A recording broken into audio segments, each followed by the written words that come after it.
करचरणमिदं वा कायजं कर्मजं वा श्रवणनयनजं वा मानसं वा पराधं विहितमविहितं वा सर्वमेतत्क्षमस्व जय जय करुणाब्धे श्रीमहादेव शम्भो।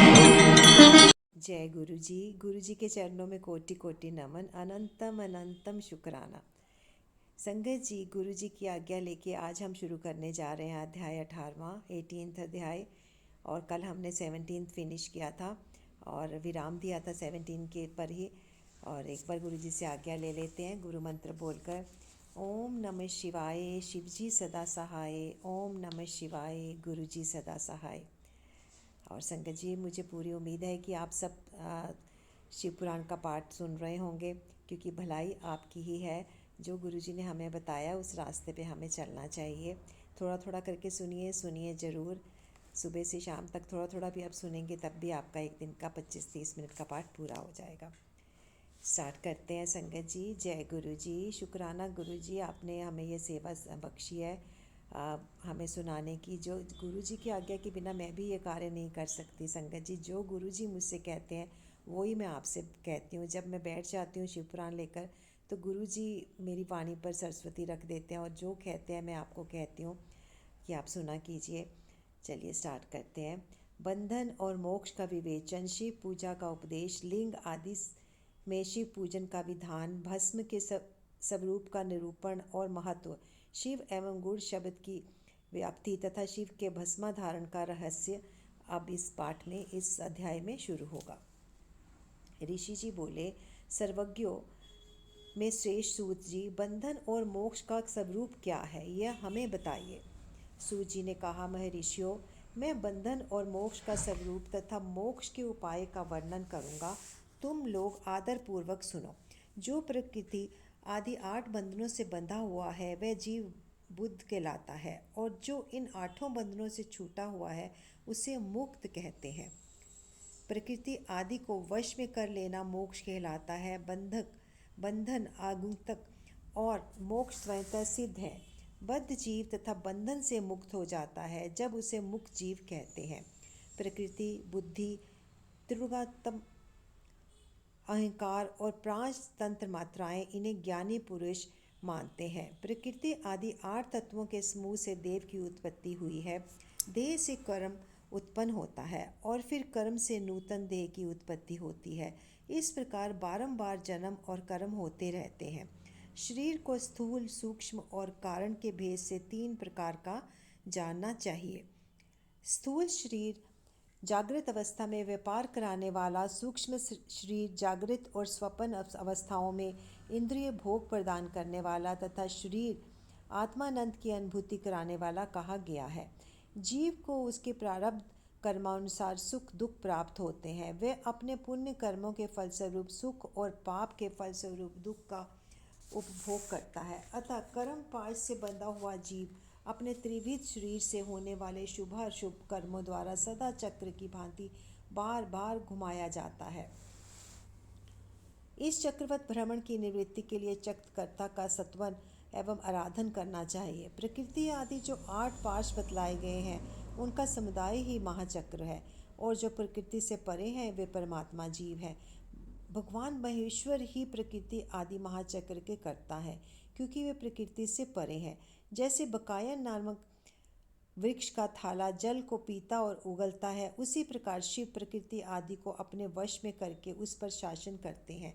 उन्होंने सबको वश में कर लिया है, इसलिए वे शिव कहे गए हैं। शिव ही सर्वज्ञ, परिपूर्ण तथा निष्प्रय है।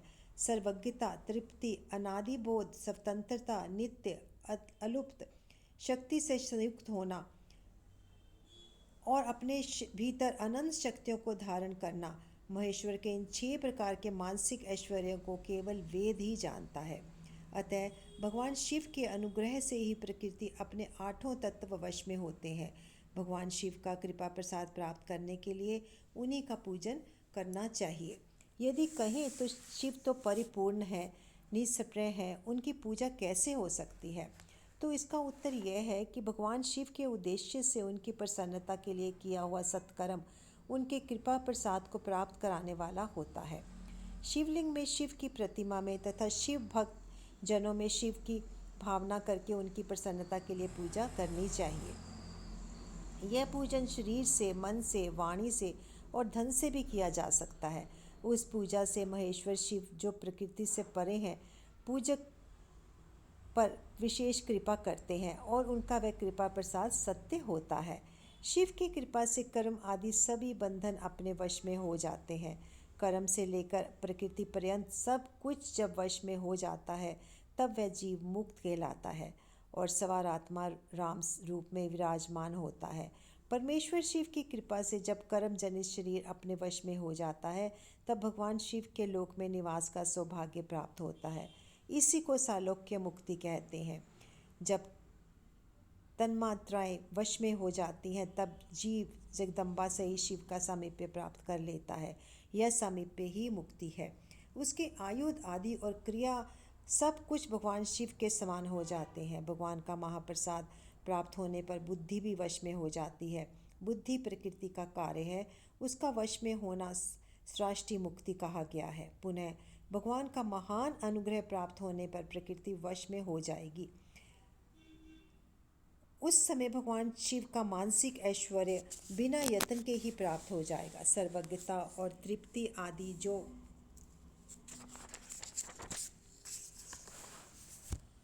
शिव के ऐश्वर्य हैं, उन्हें पाकर मुक्त पुरुष अपने आत्मा में ही विराजमान होता है। वेद और शास्त्रों में विश्वास रखने वाले विद्वान पुरुष इसी को सायुज्य मुक्ति कहते हैं।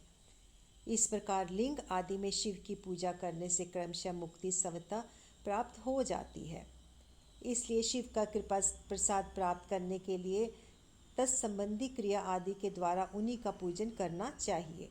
शिव क्रिया, शिव तप, शिव मंत्र जप, शिव ज्ञान और शिव ध्यान के लिए सदा उत्तरोत्तर अभ्यास बढ़ाना चाहिए। प्रतिदिन प्रातः काल से रात को सोते समय तक और जन्म काल से लेकर मृत्यु पर्यंत सारा समय भगवान शिव के चिंतन में ही बिताना चाहिए। सदो जाति मंत्रों द्वारा तथा नाना प्रकार के पुष्पों से जो शिव की पूजा करता है, वह शिव को प्राप्त होगा। ऋषि बोले, उत्तम व्रत का पालन करने वाले सूत जी, लिंग आदि में शिव जी की पूजा का क्या विधान है, यह हमें बताइए। सूत जी ने कहा, द्विजों, मैं लिंगों के क्रम का यथावत वर्णन कर रहा हूँ, तो सब लोग सुनो। यह प्रणव ही समस्त अभीष्ट वस्तुओं को देने वाला प्रथम लिंग है। उसे सूक्ष्म प्रणव रूप समझो। सूक्ष्म लिंग निष्कल होता है और स्थूल लिंग सकल। पंचाक्षर मंत्र को ही स्थूल लिंग कहते हैं। उन दोनों प्रकार के लिंगों का पूजन तप कहलाता है। ये दोनों ही लिंग साक्षात मोक्ष देने वाले हैं। पौरुष लिंग और प्रकृति लिंग के रूप में बहुत ही से लिंग है, उन्हें भगवान शिव ही विस्तार पूर्वक बता सकते हैं, दूसरा कोई नहीं जानता। पृथ्वी के विकार भूत जो जो लिंग ज्ञात है, मैं उन तुम्हें बता रहा हूँ। उसमें स्वयंभू लिंग प्रथम है, दूसरा बिंदु लिंग, तीसरा प्रतिष्ठित लिंग, चौथा चर लिंग और पांचवा गुरु लिंग है। देव ऋषियों की तपस्या से संतुष्ट हो उनके समीप प्रकट होने के लिए पृथ्वी के अंतर्गत बीज रूप से व्याप्त हुए भगवान शिव वृक्षों के अंकुर की भांति भूमि को भेद कर नादलिंग के रूप में प्रकट हो जाते हैं। वह स्वयंता व्यक्त हुए शिव ही स्वयं प्रकट होने के कारण स्वयंभू नाम धारण करते हैं। ज्ञानीजन उन्हें स्वयंभू लिंग के नाम से भी जानते हैं। यह स्वयंभू लिंग की पूजा से उपासक का ज्ञान स्वयं ही बढ़ने लगता है। सोने, चांदी आदि के पत्र पर, भूमि पर तथा वेदी पर अपने हाथ से लिखित जो शुद्ध प्रणव मंत्र, उस मंत्र लिंग का आलेखन करके उसमें भगवान शिव की प्रतिष्ठा और आवाहन करे। ऐसे बिंदु नाथमय लिंग स्थावर और जंगम दोनों ही प्रकार का होता है। इसमें शिव का दर्शन भावनामय ही है, ऐसा निस्संदेह कहा जाता है। जिसको जहाँ भगवान शंकर के प्रकट होने पर विश्वास हो, उसके लिए वे ही प्रकट हो, वे अभिष्ट फल प्रदान करते हैं। अपने हाथ से लिखे हुए यंत्र में अथवा अकृत्रिम स्थावर आदि में भगवान शिव का आवाहन करके 16 उपचारों से उनकी पूजा करें। ऐसा करने से साधक स्वयं ही ऐश्वर्य प्राप्त कर लेता है और इस साधक के अभ्यास से उसको ज्ञान भी होता है। देवताओं और ऋषियों ने आत्म सिद्धि के लिए अपने हाथ से वैदिक मंत्रों के उच्चारण पूर्वक शुद्ध मंडल में शुद्ध भावना द्वारा जिस उत्तम शिवलिंग की स्थापना किया, उसे पौरुष लिंग कहते हैं तथा वह प्रतिष्ठित लिंग कहलाता है। उस लिंग की पूजा करने से सदा पुरुष ऐश्वर्य की प्राप्ति होती है। ब्राह्मण और महाधनी राजा किसी कारीगर से शिवलिंग का निर्माण करवा के जो मंत्र की स्थापना करते हैं, उनके द्वारा स्थापित हुआ यह लिंग भी प्रतिष्ठित लिंग कहलाता है, किंतु वह प्राकृतिक लिंग है। इसलिए प्राकृत ऐश्वर्य भोग को देने वाला होता है। जो शक्तिशाली और नित्य होता है उसे पौरुष कहते हैं, तथा जो दुर्बल और अनित्य होता है वह प्राकृत कहलाता है। लिंग, नाभि, जीवा, नासक, ब्रह और शिखा के क्रम से कटी, हृदय और मस्तक तीनों स्थानों में जिन लिंग की भावना की गई है वे आध्यात्मिक लिंग को भी चरलिंग कहते हैं। पर्वत को पौरुष लिंग बताया गया है। भूतल को विद्वान पुरुष प्राकृत लिंग मानते हैं। वृक्ष आदि को पौरुष लिंग जानना चाहिए और गुल्म आदि को प्राकृत लिंग।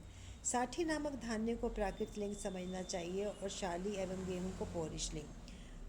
अणिमा आदि आठों सिद्धियों को देने वाला जो ऐश्वर्य है उसे पौरुष ऐश्वर्य जानना चाहिए। सुंदर स्त्री तथा धन आदि विषयों को आत्मिक पुरुष प्राकृतिक ऐश्वर्य कहते हैं।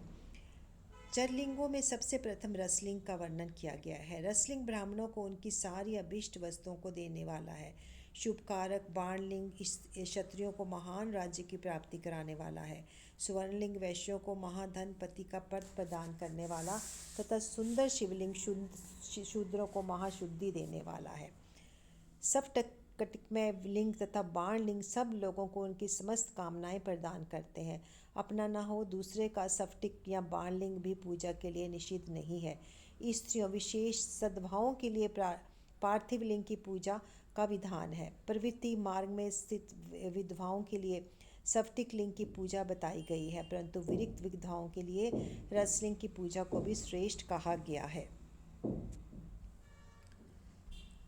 उत्तम व्रत का पालन करने वाले महर्षियों बचपन में, जवानी में और बुढ़ापे में भी शुद्ध सफ्टिकमय शिवलिंग का पूजन स्त्रियों को समस्त भोग प्रदान करने वाला है। गृहस्थ स्त्रियों के लिए पीठ पूजा भूतल पर संपूर्ण अभीष्ट को देने वाली होती है।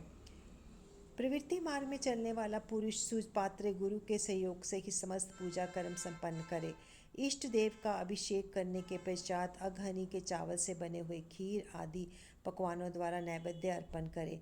पूजा के अंत में शिवलिंग को संपुट में पधरा कर घर के भीतर पृथक कर दे। जो निवृत्ति मार्गी पुरुष हैं उनके लिए हाथ पर ही शिवलिंग पूजा का विधान है। उन्हें भिक्षादि से प्राप्त हुए अपने भोजन को ही नैवेद्य रूप में निवेदित करना चाहिए। निवृत्त पुरुषों के लिए सूक्ष्म लिंग ही श्रेष्ठ बताया जाता है। वे विभूति के कारण पूजन करें और विभूति को ही नैवेद्य रूप से निवेदित में भी करें। पूजा करके उस लिंग को सदा अपने मस्तक पर धारण करें। विभूति 3 प्रकार की बताई गई है: लोकाग्नि जनित, वेगाग्नि जनित और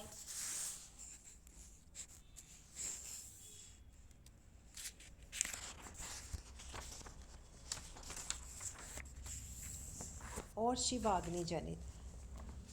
लोकाग्नि जनित अग्नि या लौकिक भस्म को द्रव्यों को शुद्धि के लिए लाकर रखें। मिट्टी, लकड़ी, लोहे के पात्रों की, धान्यों की, तिल आदि द्रव्यों की, वस्त्र आदि की तथा परिशुद्धित वस्तुओं की भस्म से शुद्धि होती है। कुत्ते आदि से दूषित हुए पात्रों की भी भस्म से भी शुद्धि मानी गई है। वस्तु विशेष की शुद्धि के लिए यथा योग्य सजल अथवा निर्जल भस्म का उपयोग करना चाहिए। वेदाग्नि जनित जो भस्म है उसको उन वैदिक कर्मों के अंत में धारण करना चाहिए। मंत्र और क्रिया से जनित जो होम कर्म है वह अग्नि में भस्म का रूप धारण करता है। उस भस्म को धारण करने से वह कर्म आत्मा में आरोपित हो जाता है। अघोर मूर्तिधारी शिव का जो अपना मंत्र है उसे पढ़कर बेल की लकड़ी को जलाएं। उस मंत्र से अभिमंत्रित अग्नि को शिवाग्नि कहते हैं। उसके द्वारा जले हुए काष्ठ का जो भस्म है वह शिवाग्नि जनित है। कपिला गाय के गोबर अथवा गाय मात्र के गोबर को तथा शमी, पीपल, पलाश, बड़, अमल, मातास और बेर इनकी लकड़ियों को शिवाग्नि से जलाएं। वह शुद्ध भस्म शिवाग्नि जनित माना जाता है।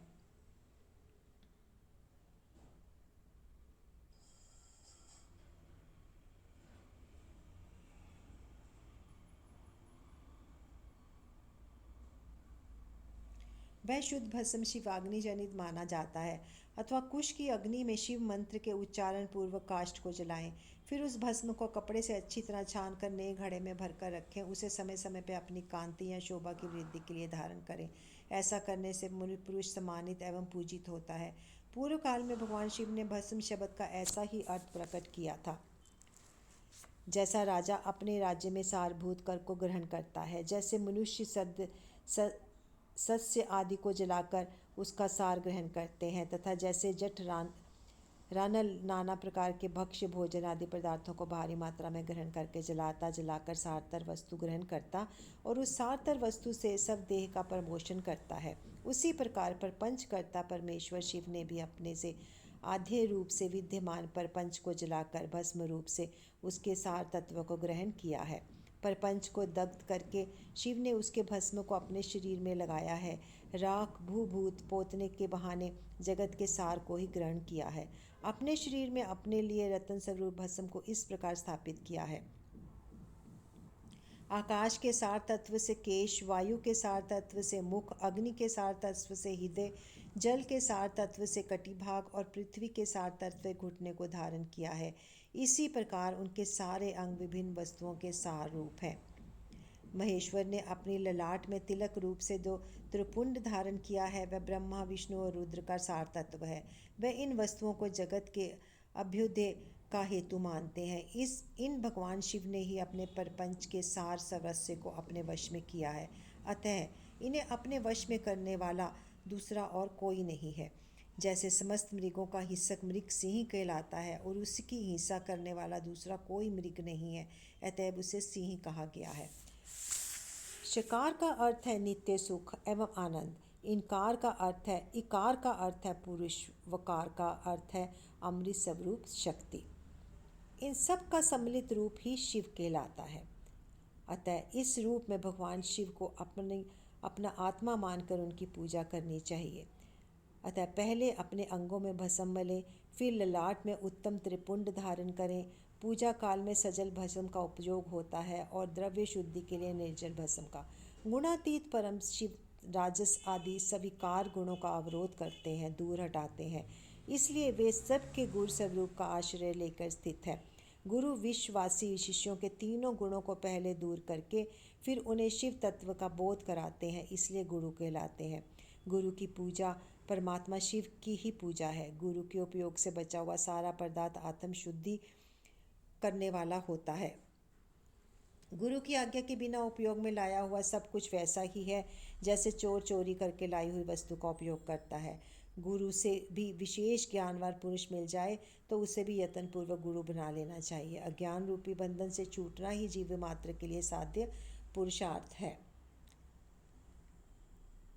अतः जो विशेष ज्ञानवान है वही जीव को उस बंधन से छुड़ा सकता है। जन्म और मरण स्वरूप द्वंद्व को भगवान शिव की माया ने ही अर्पित किया है। जो इन दोनों को शिव की माया को ही अर्पित कर देता है वह फिर शरीर के बंधन में भी नहीं पड़ता। जब तक शरीर रहता है तब तक वो क्रिया के ही अधीन है। वह जीव बद्ध कहलाता है। स्थूल, सूक्ष्म और कारण तीनों शरीर को वश में कर लेने पर जीव का मोक्ष हो जाता है, ऐसा ज्ञानी पुरुषों का कथन है। माया चक्र के निर्माता भगवान शिव ही परम कारण है।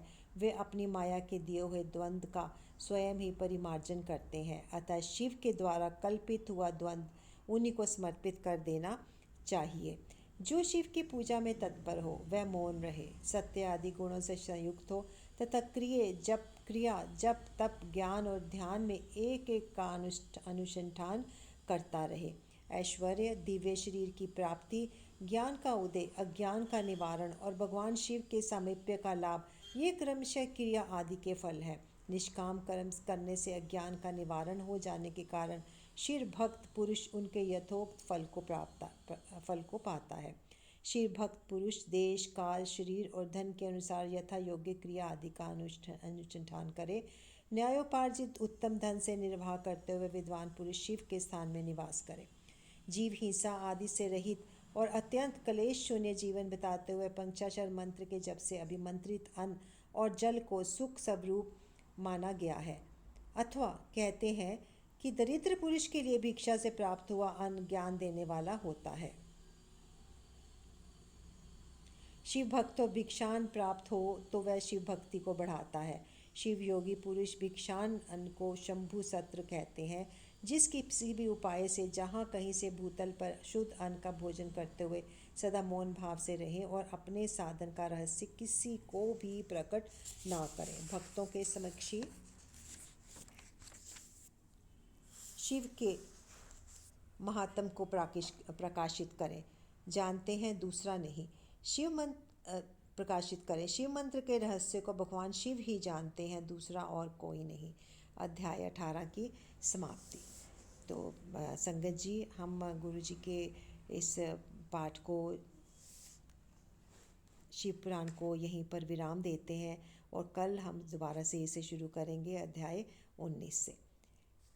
गुरु जी कोई त्रुटि हो जाए, कोई गलती हो जाए, संगत जी आप भी मेरे को क्षमा कीजिएगा और गुरु जी से नतमस्तक होकर मैं माफ़ी मांगती हूँ। अगर मेरे से कोई गलती हो जाए इसे पढ़ने में गुरु जी, तो माफ़ कीजिएगा गुरु जी। ओम नमः शिवाय। शिव जी सदा सहाय। ओम नमः शिवाय। गुरु जी सदा सहाय। जय गुरु जी। शुक्राना गुरु जी।